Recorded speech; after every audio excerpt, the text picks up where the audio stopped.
Hello everyone, a very good morning to all. Welcome to the TSN online classes. Today I am going to explain class 11th chemistry chapter number 12 and it is a fifth part of this chapter. Today topic is nitrogen. There are the two method of the estimations of nitrogen.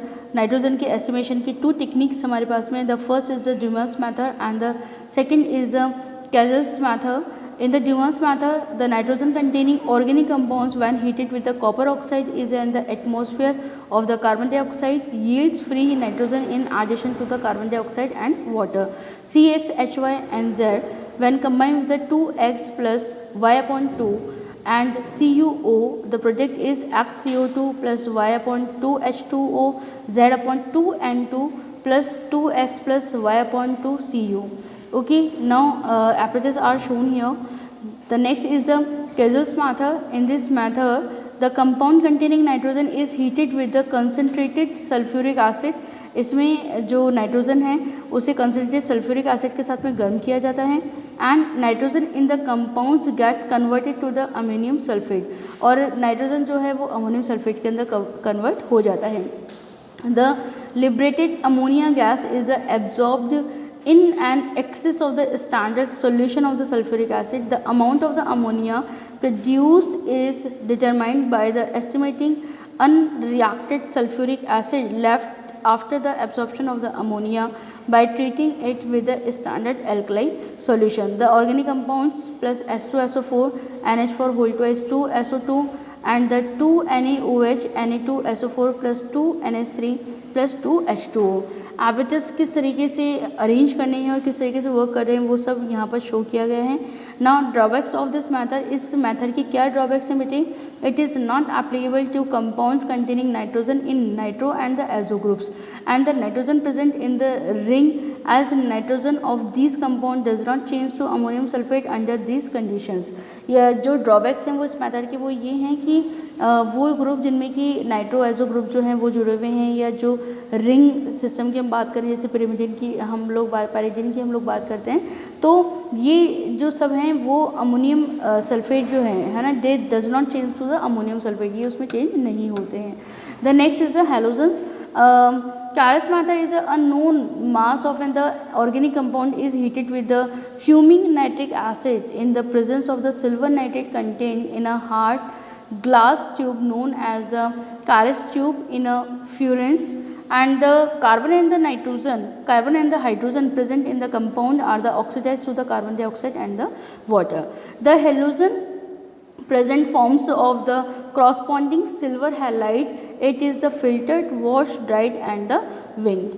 Now आपको यहाँ पर aperture जो है वो show किया गया है कि ऑर्गेनिक सब्सटेंस जो है वो किस तरीके से यहाँ पर वर्क कर रहा है. जो कैस ट्यूब है वो आपको बताई गई है, आयरन ट्यूब जो है वो आपको बताया गया है. Now the sulphur, a known mass of an organic compound is heated in a Carius tube with the sodium peroxide or fuming nitric acid. The sulfur present in the compound is oxidized to sulfuric acid. It is precipitate as a barium sulfate by adding excess of the barium chloride solution in water. The precipitate is filtered, washed, dried and the winged. The percentage of a sulfur can be calculated from the mass of the barium sulfate. यदि हम sulphur के percentage की बात करें तो हम कैसे count करेंगे उसे? जितना मास बेरियम सल्फेट का होगा उसके according. Now the next is the phosphorus. A known mass of an organic compound is heated with the fuming nitric acid, whereas upon phosphorus present in the compound is oxidized to a phosphoric acid. It is precipitated as ammonium phosphomolybdate by adding ammonia and the ammonium molybdate. Now oxygen, a defined mass of an organic compound is decomposed by heating in a steam of a nitrogen gas. The mixture of the gaseous product containing oxygen is passed over red hot coke when all the oxygen is converted to the carbon monoxide. This mixture is passed through the warm iodine pentoxide when carbon monoxide is oxidized to carbon dioxide producing iodine. The percentage of oxygen can be derived from the amount of the carbon dioxide और iodine produce. तो यदि हम oxygen की percentage को count करेंगे तो वो कैसे होगा बेटा? कार्बन डाइऑक्साइड का जितना अमाउंट होगा या आयोडीन जितनी प्रोड्यूस होगी तो उसके अकॉर्डिंग हम देखेंगे कि यहाँ पर ऑक्सीजन जो है वो इतना जो है वो हमें मिला है। यहाँ पर इसमें देखिए आप, ये जो एपरेचर्स आपको यहाँ पर बताया गया था यहाँ पर नाइट्रोजन के लिए ज़ीमन्स मेथड में, तो उसमें देखिए यहाँ पर नाइट्रोमीटर भी हमने अटैच किया है, ठीक है।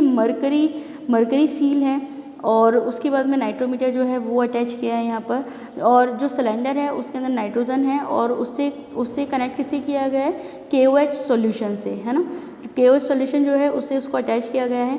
यहाँ पर देखिए ये जो फ्यूरेंस के लिए जो हमने ट्यूब यहाँ पर काम में लिए, तो यहाँ पर क्या हो रहा है, CO2 जो है उसको अंदर की तरफ जो इंटैक्ट किया जा रहा है। CO गॉस जो है वो यहाँ पे शो किया गया है। CuO प्लस ऑर्गेनिक कंपाउंड जो है उसको हमने यहाँ पर लाइट ब्राउनिश कलर के अंदर शो किया है। नाउ द क्वेरस CuO कॉपर ऑक्साइड जो है और रिड्यूस कॉपर गॉस जो है वो यहाँ पर शो किए गए हैं। तो इस तरीके से जो एपरेटस है वो अरेंज करने के बाद में ही इस मेथड को हम लोग फॉलो करते हैं आगे। यहाँ पर देखिए जो नेक्स्ट हमने यहाँ पर स्टडी किया था कार्बन एंड द हाइड्रोजन की क्वांटिटेटिव एनालिसिस की, तो यहाँ पर जो हम लोगों ने एपरेटस अरेंज किया है तो उसमें यहाँ बताया गया है कि जो ट्यूब हमने ली है, कंबशन ट्यूब हमने लिया है, इस कंबशन ट्यूब के अंदर जो CuA गॉस जो है वो उसको अटैच किया गया है। प्योर ड्राई ऑक्सीजन जो है उसको हमने इंटैक्ट किया है और सैंपल इन प्लेटिनियम बोर्ड जो है वो हमने यहाँ पर काम में लिया है। और उसके बाद में जो फ्यूरेंस हैं वो होने के बाद में जो कोर्स है यानी CuO कॉपर ऑक्साइड जो है उसके गॉस जो है उसको भी अटैच किया गया है। नाउ आगे जाके हमें क्या देखने को मिलता है कि एनहाइड्रस मैग्नीशियम एनहाइड्रस मैग्नीशियम पैराक्लोराइड जो है वो यहाँ पर शो हो रहा है और KOH सॉल्यूशन जो है वो भी हमने यहाँ पर बताया है। CaCl2 गॉड ट्यूब जो है उसको भी अटैच किया गया है। तो जब ये लैब के अंदर जब हमें ये वर्क करना होगा तो पूरे एपरेटस जो हैं उनको इसी तरीके से अरेंज करना होता है। And it is a very important कि जब भी हम कोई वर्क करते हैं प्रैक्टिकल के अंदर, जब हम लोग लैब के अंदर कोई वर्क करते हैं तो सबसे मेन ज़रूरी है कि जितने भी एपरेटस हमारे पास काम में आ रहे हैं उन्हें हम सिस्टमेटिकली अरेंज करें ताकि हमें जो रिजल्ट है वो सही मिले। Now your chapter is completed today and do your work on time, and the MCQ part of this chapter I will be sent in the group. Thank you very much students.